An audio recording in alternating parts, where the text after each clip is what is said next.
खामोश, हमारी गुलबर्गा की एमएलए साहिबा खामोश। कोई वोट डालने वाला नहीं है। क्यों वोट नहीं डालने वाला? वोट बैंक है। कहां वोट बैंक है तुम्हारा?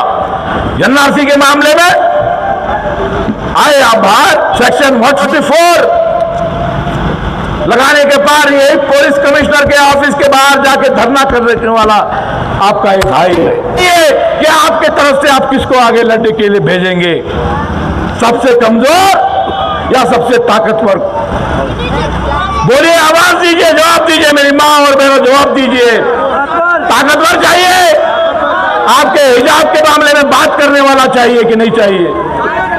आपके मस्जिदों तक अगर कोई पहुंचता है तो उस माइका लाल के सामने खड़े होने वाला चाहिए कि घर में बैठ के जो है बंगड़ियां गिनने वाला चाहिए? ताकतवर चाहिए, लड़ने वाला चाहिए, बोलने वाला चाहिए, हिंदू मुस्लिम के इत्तेहाद को कायम रखने वाला चाहिए। जो इन 5 सालों में किसी गरीब के काम नहीं आए हैं, वो मिल्लत के कल काम नहीं आए हैं, वो सिर्फ और सिर्फ अगर किसी के काम आए हैं तो 5 से 6 गुत्तेदारों के काम आए हैं। तो पूरे कर्नाटका में कोई एमएलए हिजाब पहनकर हिजाब की अहमियत जानने वाली अगर कोई थी तो हमारे मोहतरमा गुलबर्गा नॉर्थ के एमएलए शफी पटेल साहब, जहूर साहब, तबरेज हुसैन साहब। जनता दल में आज के इस प्रोग्राम में शमूलियत लेने वाले तमाम इस मोहल्ले के नौजवान साथियों, सिराज साहब जो आज पहली बार कई साल से कांग्रेस में काम करने के बाद आज हमारे साथ आ गए हैं, बुजुर्गों, नौजवान साथियों, पर्दानशी मेरी माँ और बहनों, अस्सलाम वालेकुम व रहमतुल्लाहि व बरकातुहू।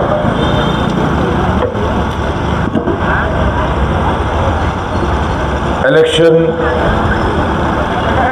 का दौर, तकारीर का दौर, door to door campaign, group meetings, मुसलसल तौर पर ये सिलसिला चल रहा है, चलता रहेगा और आपको 10 तारीख के दिन अपना फैसला देना है।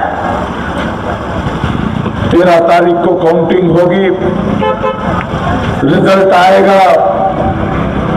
वैसे तो 5 साल में 3 इलेक्शन आते हैं, हर 5 साल में 3 इलेक्शन आप देखते हैं। लोकसभा का इलेक्शन, एमएलए का इलेक्शन, कॉरपोरेशन का इलेक्शन। मगर ये इलेक्शन गुलबर्गा शहर के तारीख का वो इलेक्शन है जहां पे आपको एक अहम फैसला लेना है। इस इलेक्शन को अगर आप सिर्फ इलेक्शन और कलेक्शन की तरह देखेंगे तो आगे आने वाले दिनों में आप बहुत पछताएंगे। आपको इसकी अहमियत समझनी होगी। मुझसे कल मौलाना वकार अशरफी साहब ने, गुरमीत सिंह साहब ने, तमाम उलमा इकराम जो यहाँ पर बात किए हैं, उन्होंने आपको इस इलेक्शन की अहमियत के ताल्लुक से बताया है। मुझे कुछ ज्यादा नहीं कहना है। आप जानते हैं पिछली बार जिनको आपने जिताया है वो 5 से 6 गुत्तेदार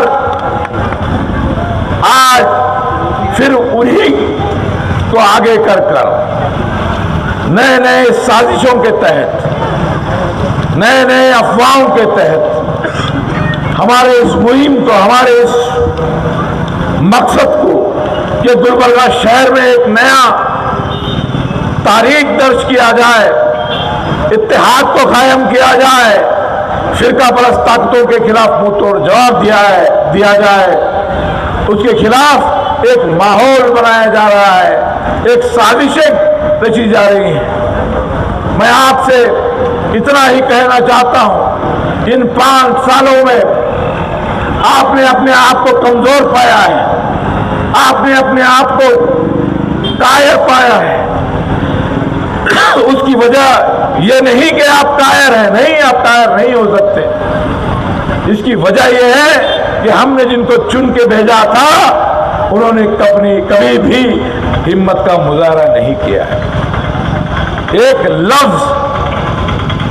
लफ्ज गुलबर्गा की गरीब अवाम पर होने वाले जुल्म के खिलाफ असेंबली में बात करने की जरूरत नहीं की। मिल्लत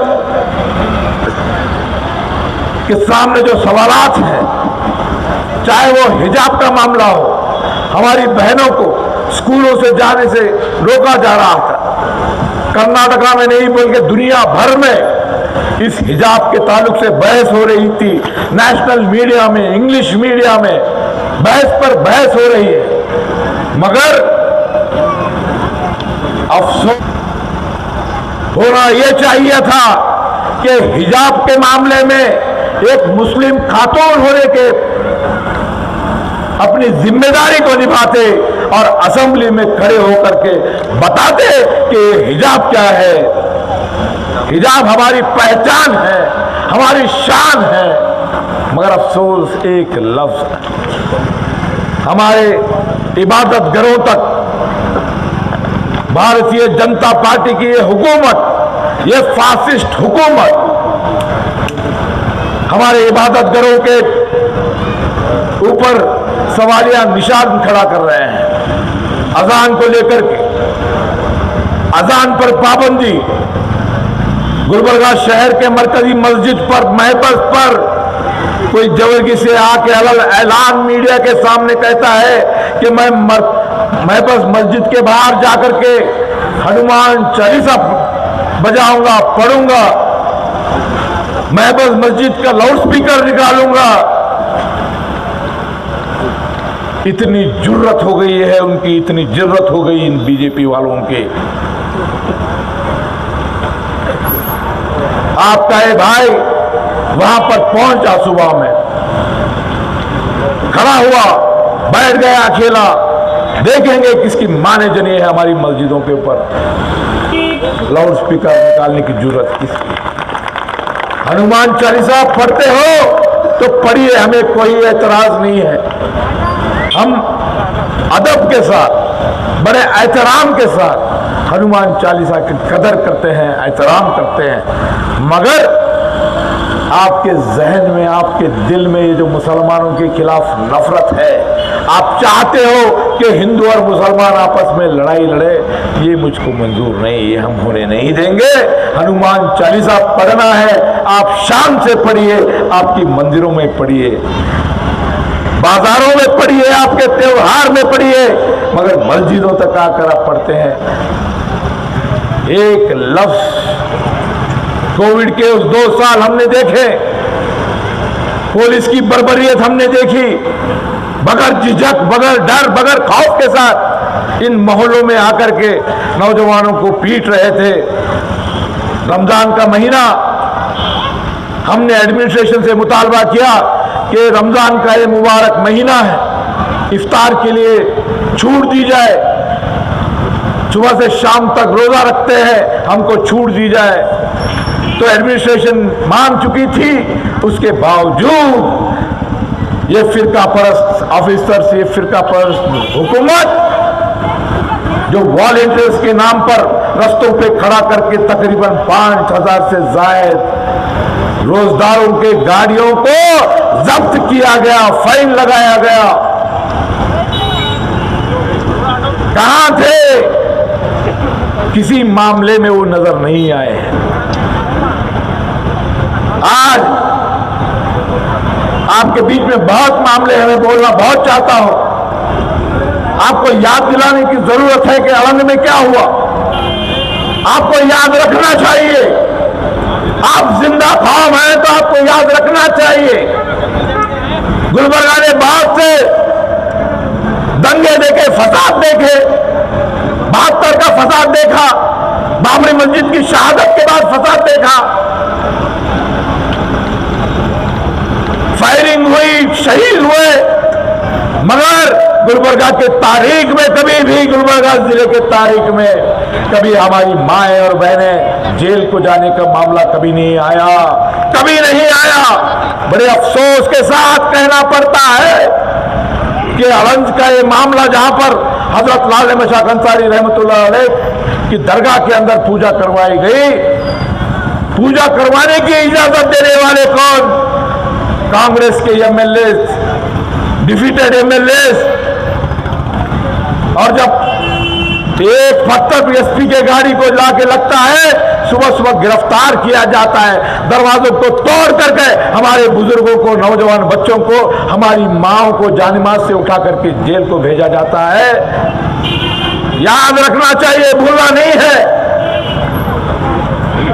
अगर आप भूल जाओगे, अगर आप नाम के वास्ते इलेक्शन कर रहे हो, नाम के वास्ते वोट कर रहे हो, तो कोई मतलब का नहीं। इलेक्शन कोई भी जीतता है, जीतने जो कोई भी हारता है।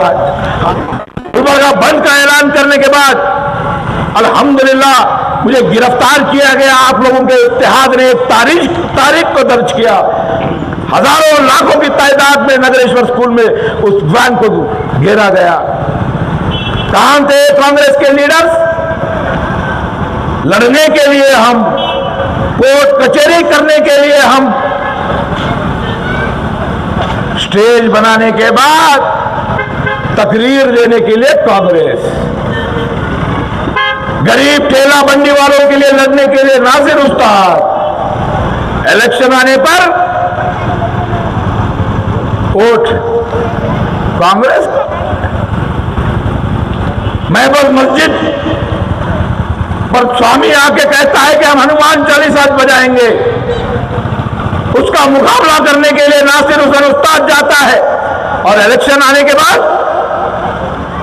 वोट कांग्रेस का। हिजाब के मामले में एक लफ्ज नहीं बोलने वाली वो कांग्रेस, और असेंबली में ठेर के बात करने वाले हमारे लीडर एचडी कुमार स्वामी। इलेक्शन पर जेडीएस को वोट नहीं, कांग्रेस को। अरे चाहते क्या है ये लोग? चाहते क्या है? कि हम गुलाम बन के रहे, हमारे लिए कोई बात ना हो? हिंदुस्तान में रहने वाले, कर्नाटका के अंदर रहने वाले जितने भी मजहब हैं, जितने भी धर्म हैं, उन तमाम धर्मों के मानने वाले लोगों के खिलाफ अगर कोई मामला होता है, उनके ऊपर दबाव होता है, उनके ऊपर कोई जाति होती है, उनके मजहब के ऊपर कोई उंगली उठती है, तो तमाम सियासी जमातें उनके खड़े होते हैं उनको हिफाजत करने के लिए। और मैं भी ऐलान करता हूं, हिंदुस्तान में रहने वाले तमाम मजहब के, तमाम धर्म के लोगों के खिलाफ अगर कोई जुल्म होता है, उनके धर्म में कोई मुदाखलत होती है, तो नासिर हुसैन उस्ताद उनके सामने खड़ा नजर आएगा। मगर मुसलमानों के खिलाफ जब होता है तो क्यों खड़े नहीं होते? एक तरफ एक बड़ा दुश्मन जिसकी सोच इतनी घटिया है, जो मुसलमानों को कमजोर साबित करना चाह रहा है। ये नरेंद्र मोदी आए, अब 2 दिन पहले आके चले गए, बड़ी रैली हुई, सूट बूट डाल के, ताता करके। क्या इसको बदला जा सकता है? क्या आप तैयार हैं कि इस कानून को बदला जाए?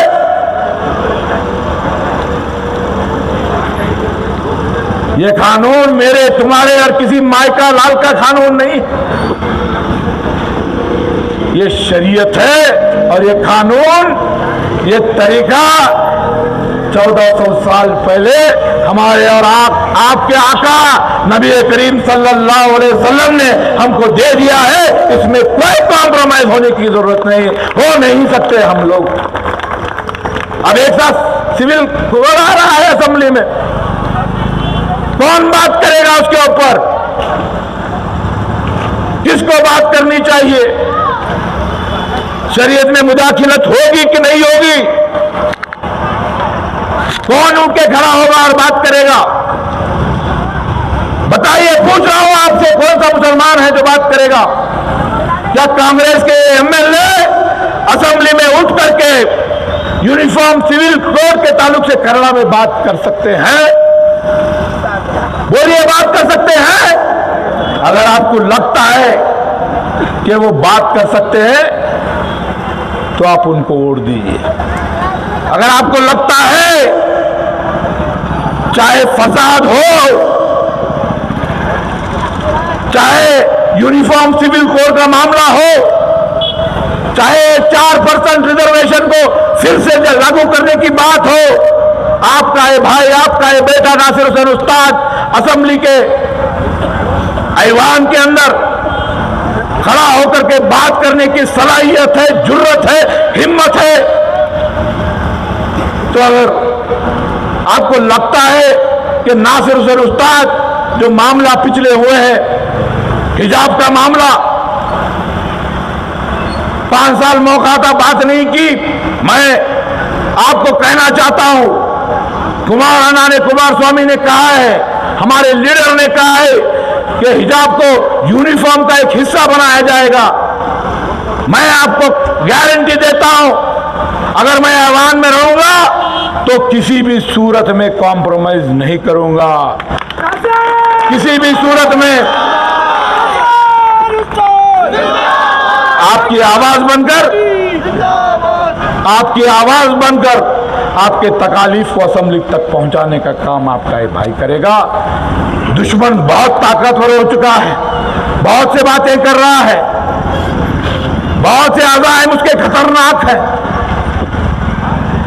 फासिस्ट ताकतें अपने बीच में से सबसे पैसे वाले को, सबसे ताकत वाले को और सबसे ज्यादा फासिस्ट मुसलमानों के खिलाफ नफरत रखने वाले को आगे किए हैं। बताइए, यूनिफॉर्म सिविल कोड के बारे में जब बात होती है, ऐवान के अंदर उन दीवारों पे आवाज गूंजेगी इंशाअल्लाह ताला आपके इस भाई के, जब तक जिंदा हो आपके लिए लड़ता रहूंगा, आपकी आवाज बन के रहूंगा, डरने की जरूरत नहीं है। ये जो आए हिसाब किताब की बात करने वाले, वोट बैंक की बात करने वाले, बताओ नासिर उस्ताद कैसा जीतेगा? आओ यहां पर देखो, हमारी माँ और बहनों को देखो, हमारे बुजुर्गों को देखो। दिन में 4 मीटिंग, सुबह से लेकर रात के 2-3 बजे तक मीटिंग। इतना बड़ा मूवमेंट आपको नजर नहीं आता। अगर हिसाब किताब होता तो मरहूम मोहम्मद अली साहब को, जो सिटिंग एमएलए थे, उनके सामने मुस्लिम लीग से कमरुल इस्लाम साहब को नहीं जिताया जाता। कितना वोट बैंक था मुस्लिम लीग का? 0 वोट बैंक से सिटिंग एमएलए को शिकस्त दी गई कि नहीं दी गई? आप बुजुर्गों ने जिताया कि नहीं जिताया?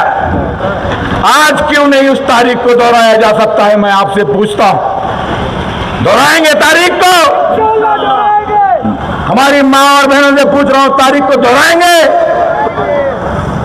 हम हिसाब किताब के लोग नहीं, हमारे रगों में हिसाब किताब का खून नहीं है। अगर हिसाब किताब हम डालते तो 1000 की लश्कर, जिनके पास तलवारें, नेज़े, ऊंट, घोड़े, बड़े से बड़े जाबाज सिपाही, उनके सामने 313 निहत्ते कमजोर, बगैर ऊंट के बगैर लड़ाई होती, लड़ाई हुई। और अल्हम्दुलिल्लाह ये हमारी तारीख है। पहले इस्लाम की जंग बदर हमें कामयाबी, एक मैसेज, एक नसीहत हमको दी।